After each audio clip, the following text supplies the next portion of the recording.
கிறிஸ்துவுக்குள் பிரியமானவர்களே, இந்த நாளுக்கான தினசரி தியான வசனம் மத்தேயு எழுதின சுவிசேஷம் 21வது அதிகாரம் 26வது வசனம்.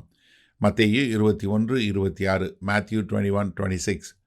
மனுஷரால் உண்டாயிற்றென்று சொல்வோமானால் ஜனங்களுக்கு பயப்படுகிறோம், எல்லாரும் யோவானை தீர்க்கதரிசி என்று எண்ணுகிறார்களே என்று தங்களுக்குள்ளே ஆலோசனை பண்ணி.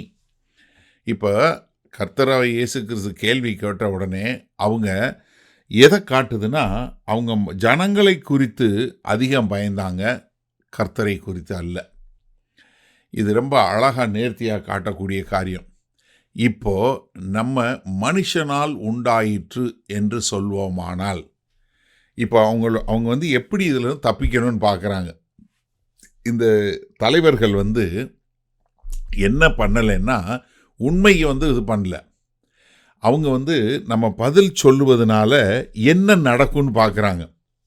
அதாவது உண்மையை சொன்னால் என்ன நடக்கும்னு பார்க்குறாங்களே ஒழிய, எது சரி எது சத்தியம் என்ன கர்த்தர் சொல்கிறான்னு கேட்கல.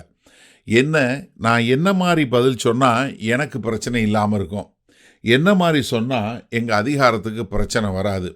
அப்போ அவங்க முழுக்க முழுக்க பொலிட்டிக்கலாக இருக்காங்களே ஒரே ஆவிக்குரிய முறையில் இல்லவே இல்லை. ஏன்னா அவங்க என்ன பண்ணுறாங்க, நம்ம ஜனங்களுக்கு பயப்படுறோமே, ஜனங்களுக்கு பயப்படுகிறோம்.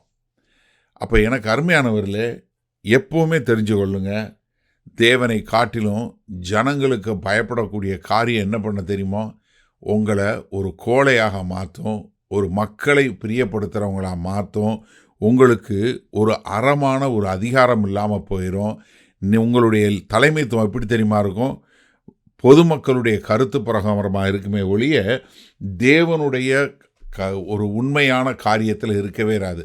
ஏன்னா அவங்க என்ன நினச்சாங்க, கல்லால் அடிப்பாங்க, நமக்கு எதிர்த்து பேசுவாங்க, நம்மளோட இது போயிடும், நம்மளுடைய இன்ஃப்ளூயன்ஸ் போயிடும். அதனால் அவங்க என்ன பண்ணுறாங்க, அவங்க ஒரு உண்மையாக இல்லாதவங்களாக போயிடுறாங்க.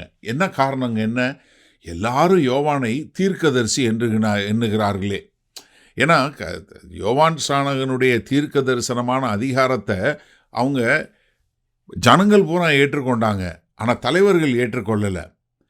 ஏன்னா நம்ம திரும்ப திரும்ப பார்க்கும்போது என்ன பார்க்குறோம், ஒரு மனத்தாழ்மையாக இருக்கிறவங்க கர்த்தருடைய சத்தத்தை கேட்குறாங்க, ஆனால் பெருமை உள்ளவங்க அதை கேட்கறதில்ல என்று சொல்லக்கூடிய காரியம்.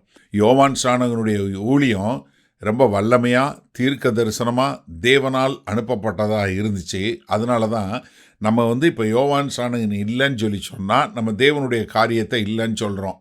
அப்போ யோவான் ஸ்நானகன் இல்லைன்னு சொல்லும்போது இயேசு கிறிஸ்துவையும் இல்லைன்னு சொன்ன மாதிரி ஆயிரும் என்று சொல்லக்கூடியதா. இந்த தடுமாற்றம் எதை காட்டுது, அவங்களுடைய இருதயத்தை காட்டக்கூடிய ஒரு காரியம். அப்போ அவங்க என்ன பண்ண போகிறாங்க, இப்போ பரலோகத்திலேருந்து வந்துச்சுன்னு சொல்லி சொன்னால் அப்புறம் ஏன் யோவானை நிராகரிச்சிங்க, மனுஷன்ட்டு வந்தால் இங்கே இப்போ ஜனங்கள்கிட்ட பிரச்சனை. அதனால் என்ன பண்ணுறாங்க, ரெண்டு பதிலையும் சொல்லலை, ரெண்டு பதிலையும் சொல்லாத ஒரு மக்களாக மாறக்கூடிய ஒரு காரியம்.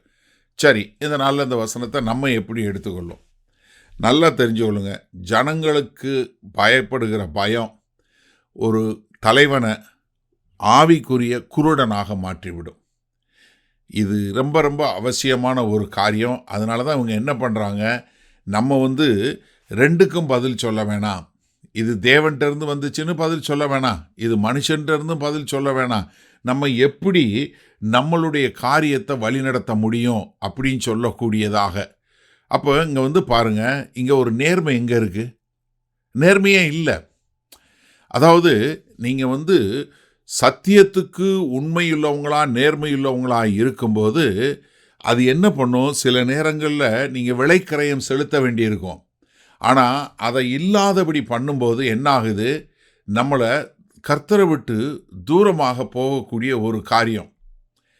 இப்போ நீங்கள் யோசிச்சு பாருங்களேன், இங்கே என்னைக்கு ஒரு தலைவன் என்று சொல்லக்கூடியவன் ஜனங்களை பிரியப்படுத்த வேண்டும் என்று சொல்லக்கூடியவனாக வரும்போது அவனுக்கு என்ன உண்டாகுது, ஒரு நெறியான அதிகாரம் இல்லாமல் போகுது.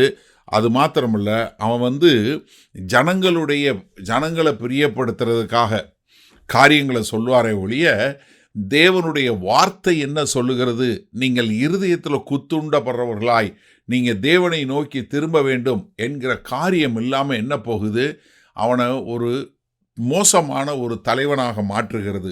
அப்போ எனக்கு அருமையான இந்த செய்தியை கேட்டுக்கொண்டு இருக்கிற நீங்கள் யாரை பிரியப்படுத்துகிறீங்க? தேவனையா இல்லை ஜனங்களையா? இன்றைக்கு நம்ம அநேக புல்பிட்டிலிருந்து கேட்கக்கூடிய செய்திகள்லாம் எதுவாக இருக்குது? ஜனங்களை பிரியப்படுத்தக்கூடியதாக இருக்கே ஒழிய கர்த்தரை பிரியப்படுத்துவதாக இல்லை. இங்கே மத தலைவர்கள் என்ன, நாங்கள் ஜனங்களுக்கும் பயப்படுறோம், அதே சமயத்தில் கர்த்தருக்கு பயப்படல, அதனால நாங்கள் என்ன பதிலே சொல்ல மாட்டோம் அப்படின்னு சொல்லக்கூடியது. இப்போ உங்களை நீங்கள் சோதிச்சு பாருங்கள், உங்களுக்கு மனுஷனை குறித்த பயமா, தேவனை குறித்த பயமா?